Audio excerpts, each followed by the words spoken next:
So again, most of the time, up till this point, all of our reactions have been reactants on the left, products on the right. But we're going to look at a reaction now in a little bit more detail because there are many reactions which are reversible.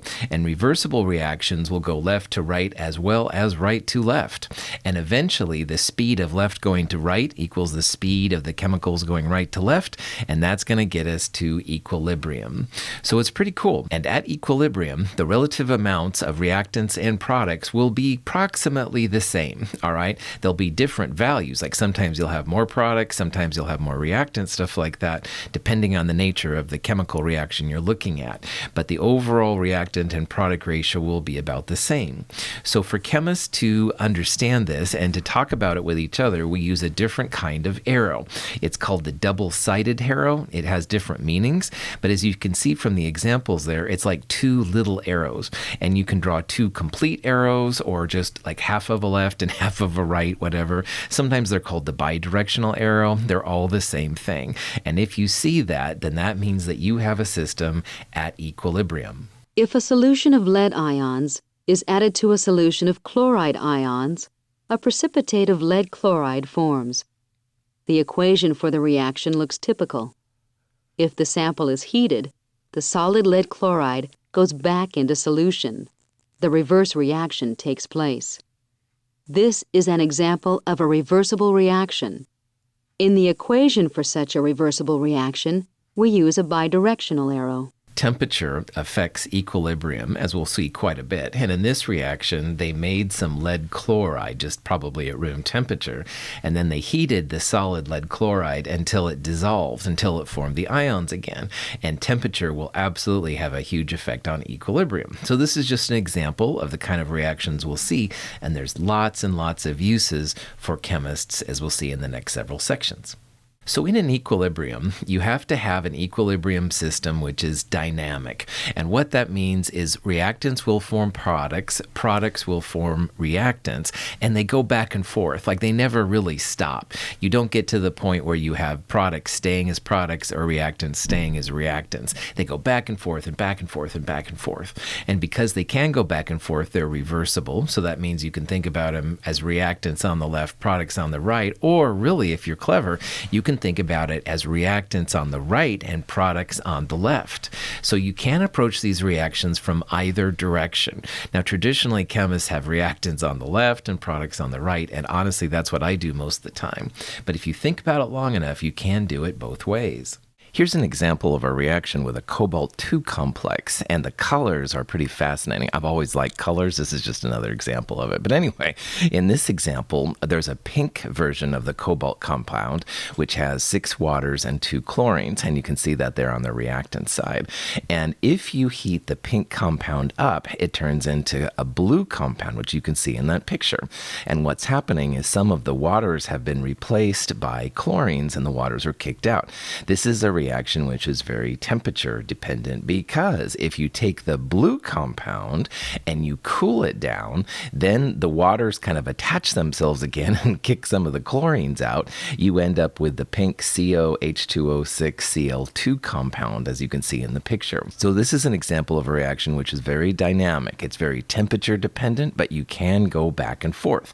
You can think about the pink reactant going to the blue product. You can also think about the blue reactant going to the pink product. And this is an example of how equilibrium systems are so important when it comes to chemistry. At room temperature, a solution of cobalt chloride is pink in color. When we heat it, it gradually turns blue. If we then cool the solution in an ice bath, it turns pink again. The reaction reverses. So there are lots of ways to affect the equilibrium. And again, temperature will be a big player when it comes to affecting equilibrium. But there are other ways too that we'll talk about. When a solution of iron 3 nitrate is added to a solution of sodium thiocyanate, the red-orange iron thiocyanate complex ion is formed. Although the reaction looks complete, substantial amounts of iron ion and thiocyanate ion remain unreacted in solution.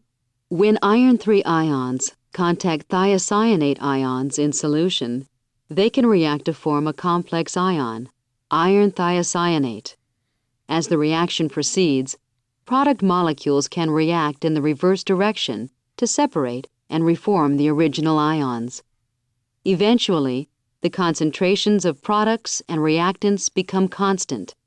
At this point, the rates of the forward and reverse reactions are equal, and the system is in a state of dynamic equilibrium.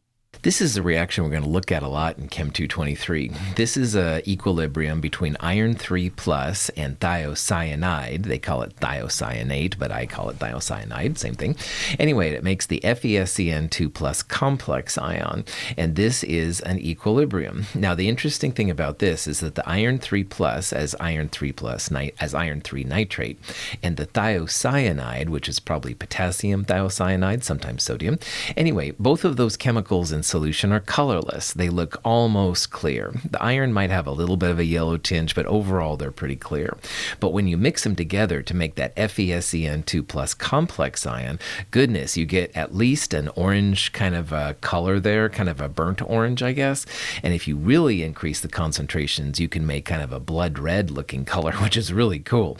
But anyway, the important thing here is not my interest in the colors. Sorry about that. But anyway, we're going from a colorless set of compounds to something with a color. And you can see in that beaker in that picture in the lower left that you definitely have a color. That's the FeSCN2+. And it looks like the reaction has just stopped. But in reality, what's happening, it's kind of like a dance. And the iron will dance with the SCN-, but after a while, the SCN- goes away and iron starts dancing with water. And then the water goes away and it starts dancing with SCN-. So that's the dynamic part. It's constantly going back and forth, back and forth, back and forth. So you do have to wait in equilibrium for a little bit of time to elapse to get to the point of equilibrium. Honestly, it's not usually too long of a wait for the kind of things we're going to look at anyway.